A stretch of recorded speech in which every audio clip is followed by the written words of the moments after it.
போட்டித் தேர்வுக்கு தயாராகி கொண்டிருக்கிற என்னுடைய நண்பர்களுக்கு இனிய மாலை வணக்கம். மீண்டும் இந்த வீடியோ வழியாக உங்கள் எல்லாரையும் சந்திக்கிறதுல எனக்கு ரொம்ப சந்தோஷம். அதுவும் குறிப்பாக இன்றைக்கி பொங்கல் திருநாள். இந்த பொங்கல் திருநாளில் ஒரு நல்ல வீடியோவோட உங்களை சந்திக்கிறதுல எனக்கு ரொம்ப சந்தோஷம். சரி, நம்ம இன்றைய நியூஸை பார்க்கலாம். இன்றைக்கி பார்த்திங்கன்னா நிறைய நியூஸ் இருக்குது.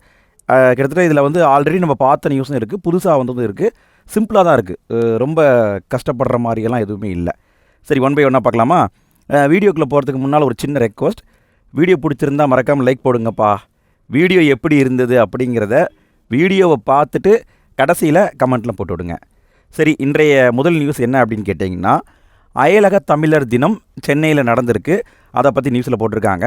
அதாவது 2021 அயலக தமிழர் தினம் அப்படிங்கிறத தமிழக அரசாங்கம் கொண்டாடிட்டு இருக்கிறாங்க. அதுவும் குறிப்பாக அயலக தமிழர் தினம் அப்படின்னு சொல்லிட்டு 2 டேட்டா அறிவிச்சிருக்கிறாங்க. ஜனவரி 11 மற்றும் ஜனவரி 12. சரிங்களா? ஜனவரி 11 ஜனவரி 12 ஒவ்வொரு வருஷமும் அயலக தமிழர் தினமாக கொண்டாடப்படுது. எப்போ இருந்து கொண்டாடப்படுது? 2021 கொண்டாடப்படுது. இப்போ பார்த்திங்கன்னா சென்னையில் 4வது ஆண்டு கொண்டாட்டம் பண்ணியிருக்காங்க. 2 நாள் விழாவாக கொண்டாடியிருக்கிறாங்க. இதனுடைய தீம், அதாவது கருப்பொருள் என்ன அப்படின்னு பார்த்தீங்கன்னா, எத்திசையும் தமிழனங்கே அப்படிங்கிறது தான் கருப்பொருள். ஓகேங்களா? இந்த டேட்டு, இந்த ஆண்டு, கருப்பொருள், இந்த 3 மட்டும் பார்த்துக்கோங்க போதும், வேறு எதுவுமே நமக்கு தேவையில்லை. அடுத்து நம்ம பார்க்குற ரெண்டாவது நியூஸ் என்ன அப்படின்னா, வெளிநாடு வாழ் இந்தியர் தினம். இது நியூஸ் பேப்பரில் வந்திருக்கான்னு கேட்டால் வரல. நம்ம தமிழர் தினத்தை பார்க்கும்போது அப்படியே இந்தியர் தினத்தையும் பார்க்குறோம். எதுக்காக நம்ம கொண்டாடுறோம்? உங்கள் எல்லாருக்குமே தெரியும். 1915 மகாத்மா காந்தி தென்னாப்பிரிக்காவிலேருந்து இந்தியாவுக்கு வந்திருப்பார். அதை கொண்டாடும் விதமாக ஒவ்வொரு வருஷமும் ஜனவரி 9 வெளிநாடு வாழ் இந்திய தினமாக நம்ம கொண்டாடிட்டுருக்கிறோம். அதுவும் குறிப்பாக இந்த ஃபங்க்ஷனை யார் நடத்துகிறாங்கன்னா, உள்துறை அமைச்சகம் அவங்க தான் நடத்திக்கிட்டு இருக்காங்க. சரி, இப்போ பார்த்தீங்கன்னா கரண்ட்டில் 18வது வெளிநாடு வாழ் இந்தியர் தினம் ஒரு ஃபங்க்ஷனாக நடந்திருக்குது. எங்கே நடந்திருக்குதுன்னா, ஒடிசாவுடைய தலைநகர் புவனேஸ்வரில் நடந்திருக்கு. 8ஆம் தேதியிலேருந்து 10ஆம் தேதி வரைக்கும். சரிங்களா? அந்த விழாவை கொண்டாடி இருக்கிறாங்க. இடத்தை பார்த்துக்கோங்க, புவனேஸ்வரில் கொண்டாடி இருக்கிறாங்க. டேட்டு முக்கியம், ஜனவரி 9 அவ்வளோதான். இதனுடைய தீம் என்ன அப்படின்னா, விக்சித் பாரதத்திற்கு புலம்பெயர்ந்தோர் பங்களிப்பு அப்படின்னு போட்டிருக்காங்க. அதாவது இது என்ன தீம் அப்படிங்கிறது எனக்கு சரியாக தெரியல. இதை எப்படி டிரான்ஸ்லேட் பண்ணுறது அப்படின்னு எனக்கும் தெரியல. ஏன்னா கூகுளில் நான் போட்டு பார்த்தா இப்படி தான் வருது, விக்சித் பாரதத்திற்கு புலம்பெயர்ந்தோர் பங்களிப்புன்ட்டு. இங்கிலீஷில் கொடுத்தாலும் விக்சித் தான் வருது. அதுக்கு என்ன மீனிங்னு என்னால் கண்டுபிடிக்க முடியல. எனக்கும் கண்டுபிடிக்கிற அளவுக்கு டைம் இல்லை. ஸோ உங்களுக்கு தெரிஞ்சிருந்தால், இதனுடைய கருப்பொருள் தமிழில் தெரிஞ்சிருந்தால் கமெண்டில் போடுங்க, மற்றவங்களுக்கு யூஸ்ஃபுல்லாக இருக்கும். இந்த நியூஸை பொறுத்த வரைக்கும் டேட்டு முக்கியம், கொண்டாடப்பட்ட இடம் முக்கியம், ரெண்டையும் நல்லா பார்த்துக்கோங்க. அடுத்து நம்ம பார்க்குறது மூன்றாவது நியூஸ் என்ன அப்படின்னா, எல்லையில் வேலி விவகாரத்தை பற்றி இந்தியாவும் வங்கதேசமும் பேச்சுவார்த்தை நடத்தியிருக்கிறாங்க. அதாவது இந்தியா 7 நாடுகளோட எல்லையை பகிர்ந்து கொள்ளுது. அந்த 7 நாடில் எந்த நாட்டோட அதிகமான எல்லையை பகிர்ந்து கொள்ளுதுன்னா வங்கதேசத்தோடு தான். 4156 கிலோமீட்டர் நிலத்துக்கு வங்கதேசத்தோட இந்தியா எல்லையை பகிர்ந்து கொள்ளுது. குறைவான எல்லையை பகிர்ந்து கொள்ளும் நாடு ஆப்கானிஸ்தான், 106 கிலோமீட்டர். அப்போ அதிகபட்சம்னு பார்த்தீங்கன்னா வங்கதேசம், குறைஞ்சபட்சம்னு பார்த்தீங்கன்னா ஆப்கானிஸ்தான். இது எங்கே இருக்குதுன்னா 10th புத்தகத்தில் இருக்குது. சரி, இப்போ என்ன அப்படின்னா, இந்தியா வங்கதேச பார்டரில் 3271 கிலோமீட்டர் நீளத்துக்கு எல்லை அமைச்சிட்டாங்க. இன்னும் 885 கிலோமீட்டர் நீளத்துக்கு எல்லை அமைக்கலை, இன்னும் அமைக்காமல் இருக்கிறாங்க. இப்போ அமைக்க போகலாங்கிற பட்சத்தில் அங்கே இருக்கிறவங்களாம் எதிர்ப்பு தெரிவிக்கிறாங்க. நீங்கள் வங்கதேசத்துக்குள்ளே எல்லை அமைச்சிட்ருக்கீங்க, சரியாக பார்டரை பார்த்து எல்லை அமைங்க அப்படின்னு சொல்லி அவங்க எதிர்ப்பு தெரிவிக்கிறாங்க. அதாவது இந்தியா சைடுனா இந்தியா எதிர்ப்பு தெரிவிக்குது, வங்கதேசம் சைடுனா வங்கதேசம் எதிர்ப்பு தெரிவிக்கிறாங்க. அதை நியூஸில் போட்டிருக்காங்க. இதை பொறுத்த வரைக்கும் இந்த ஸ்கூல் புக்கில் இருக்கிற கண்டென்ட்டை மட்டும் பார்த்துக்கோங்க போதும். அதாவது இந்தியா எல்லையை 7 நாடோட பகிர்ந்து கொள்ளுது. அதிகமான எல்லையை பகிர்ந்து கொள்ளும் நாடு வங்கதேசம், 4156 கிலோமீட்டர்கள். குறைவான எல்லையை பகிர்ந்து கொள்ளும் நாடு ஆப்கானிஸ்தான், 106 கிலோமீட்டர்கள். இதை மட்டும் நீங்கள் பார்த்துக்கோங்க போதும். அடுத்து நம்ம பார்க்குறது 4வது நியூஸ் என்ன அப்படின்னா, விவேகானந்தருடைய பிறந்த தினம். அதை பற்றி போட்டிருக்காங்க. ஜனவரி 12 ஒவ்வொரு வருஷமும் தேசிய இளைஞர் தினமாக நம்ம கொண்டாடிட்டு இருக்கிறோம். நல்லா பார்த்துக்கோங்க, தேசிய இளைஞர் தினம் அப்படிங்கிறது ஜனவரி 12. இப்போ பார்த்தீங்கன்னா இதை ஒரு மாநாடாக டெல்லியில் நடத்தியிருக்காங்க.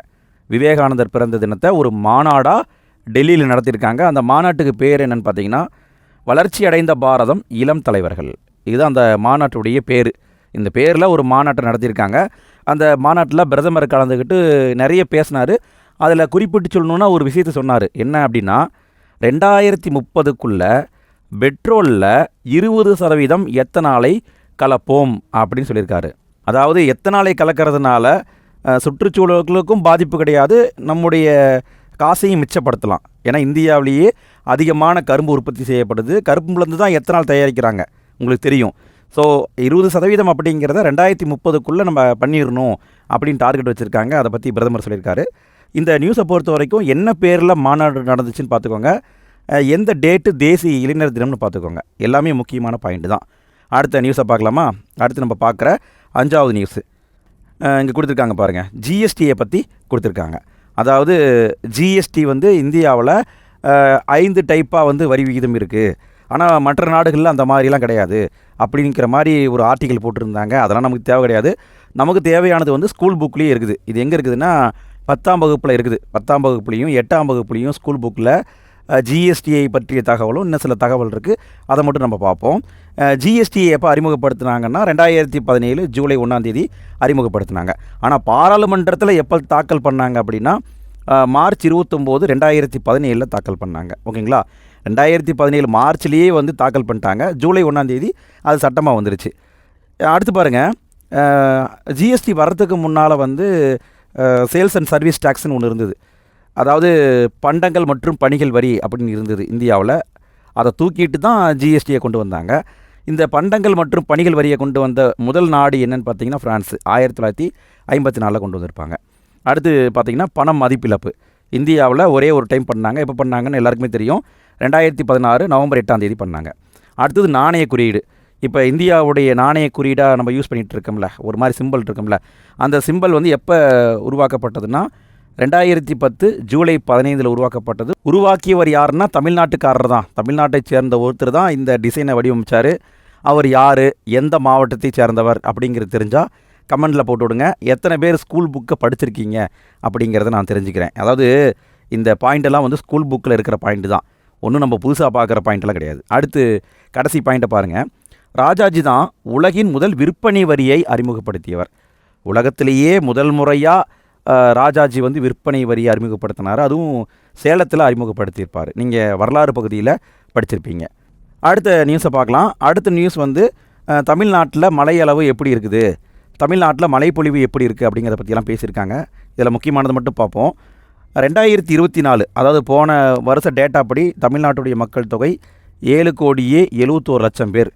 7.71 கோடி பேர் இருக்காங்க. தமிழ்நாட்டில் மழை அளவு அப்படின்னு பார்த்தீங்கன்னா சராசரியாக 914 மில்லிமீட்டர் அளவுக்கு மழை பெய்யுது ஒவ்வொரு வருஷமும். கணக்கு போட்டு பார்த்தீங்கன்னா தமிழ்நாட்டில் 17 ஆறுகள் இருக்குது, 81 அணைக்கட்டுகள் இருக்குது. தமிழ்நாட்டில் அதிகமாக நடக்கிறது அப்படின்னு பார்த்தீங்கன்னா கிணற்று பாசனம் தான் நடக்குது, 56% நடக்குது. இந்த 3 பாயிண்ட்டுமே ஸ்கூல் புக்கில் 11ஆம் வகுப்பில் தமிழ்நாட்டு பொருளாதாரம்னு ஒரு பாடம் இருக்கும், அங்கிருந்து எடுத்திருக்கேன். ஆக்சுவலாக இந்த கட்டுரையில் என்ன சொன்னாங்க அப்படின்னா தமிழ்நாட்டில் மழையளவு கம்மியாக தான் இருக்குது, ஆனால் எல்லோரும் என்ன பண்ணுறோம்னா அந்த தண்ணியை கொண்டு போய் கடலில் கலந்து விட்டுறோம். அதாவது தண்ணியை சேமிக்காததுனால கடலில் போய் வீணாக கலக்குது. அதை சரியாக பயன்படுத்திக்கிட்டால் இன்னும் நல்லா டெவலப் ஆகலாம் அப்படிங்கிற மாதிரி அந்த கட்டுரையில் போட்டிருந்தாங்க. இதை பொறுத்த வரைக்கும் நீங்கள் ஸ்கூல் புக்கில் இருக்கிறத படிச்சுக்கோங்க. ப்ளஸ் வந்து தமிழ்நாட்டுடைய சராசரி மழையளவு 914 மில்லிமீட்டர். இதை வேணால் கேட்க வாய்ப்பு இருக்குது, பார்த்துக்கோங்க. அடுத்த நியூஸை பார்க்கலாமா? அடுத்து நம்ம பார்க்குறது கடைசி நியூஸு. கடைசி நியூஸை பார்க்குறதுக்கு முன்னால் ஃப்ரெண்ட்ஸ், இந்த வீடியோ எப்படி இருந்தது அப்படிங்கிற கருத்தை மறக்காமல் கமெண்டில் போடுங்க. வீடியோ பிடிச்சிருந்தால் லைக் போடுங்க. சரி, கடைசி நியூஸ் என்னென்னா நம்ம ஆல்ரெடி பார்த்த நியூஸ் தான். இறுதிக்கட்டத்தில் ஸ்பேடெக்ஸ் திட்டம் அப்படின்னு நியூஸில் போட்டிருக்காங்க. அதாவது இந்த திட்டம் என்னங்கிறது நம்ம எல்லாருக்குமே தெரியும். திரும்ப ஒரு டைம் நம்ம பேசிடுவோம். அதாவது அடிக்கடி பேசினா நமக்கு ஒரு சலிப்பாக தான் இருக்கும், ஆனால் மறக்காமல் இருக்கும். அதுக்காகத்தான் நம்ம பேசுகிறது. இந்தியா வந்து பாரதிய அந்தரிக்ஷா ஸ்டேஷன் அப்படிங்கிற பேரில் 2035க்குள்ளே விண்வெளியில் இந்தியாவுக்கு சொந்தமான விண்வெளி ஆய்வு மையத்தை அமைக்க போகிறாங்க. அந்த ஆய்வு மையத்தை அமைக்கிறதுக்கான ஏற்பாடுகளை தான் ஸ்பேடெக்ஸ் திட்டத்தில் பண்ணுறாங்க. அதாவது விண்வெளி ஆய்வு மையத்தை அமைச்சிட்டோம்னா அங்கேருந்து மனுஷங்களை கூட்டிகிட்டு வர மாதிரி இருக்கும், இங்கேருந்து கூட்டிகிட்டு போகிற மாதிரி இருக்கும். அப்போ பொருட்களை கொண்டு போய் ஒன்றோட ஒன்று கனெக்ட் பண்ணுற மாதிரி இருக்கும். அந்த கனெக்டிங் டெக்னாலஜி தான் கற்றுக்க தான் இந்த ஸ்பேடெக்ஸ் அப்படிங்கிற திட்டத்தை செஞ்சுட்டு இருக்கிறாங்க. 2024 டிசம்பர் 30 வந்து PSLV C60 அப்படிங்கிற ராக்கெட் அனுப்புனாங்க. அதில் வந்து 2 விண்கலங்களை தனித்தனியாக வச்சு அனுப்புனாங்க. ஒன்றுக்கு பேர் வந்து சேசர், இன்னொன்றுக்கு பேர் வந்து டார்கெட். இந்த 2 விண்வெளியில் போயிட்டு அங்கே 1 by 1 சுற்றிக்கிட்டு இருக்குது. அதாவது ஒன்று முன்னாடி போகுது, ஒன்று பின்னாடி போகுது, அப்படி சுற்றிக்கிட்டு இருக்குது. அதுக்கான இடைவெளியை வந்து அதிகமாக பெஸ்ட் வச்சுருந்தாங்க, இப்போ குறைச்சிட்டே வந்திருக்காங்க. இப்போ என்ன பண்ணியிருக்காங்கன்னா 3 மீட்டர் அப்படிங்கிற அளவுக்கு இடைவெளியை குறைச்சிருக்காங்க. 3 மீட்டர் தான். அதை குறைச்சிட்டாங்கன்னா ஒன்றோட ஒன்று மெர்ஜாயிரும். அதை பண்ணிகிட்டு இருக்காங்க. ஃபைனல் ஸ்டேஜில் அது இருக்குது அப்படின்னு நியூஸில் போட்டிருக்காங்க. 3 நாடுகள் மட்டும்தான் பண்ணியிருக்காங்க இது வரைக்கும் வெற்றிகரமாக. ஒன்று ரஷ்யா, 2வது அமெரிக்கா, 3வது சீனா. இந்தியா வந்து இந்த சாதனை நிகழ்த்தக்கூடிய 4வது நாடு.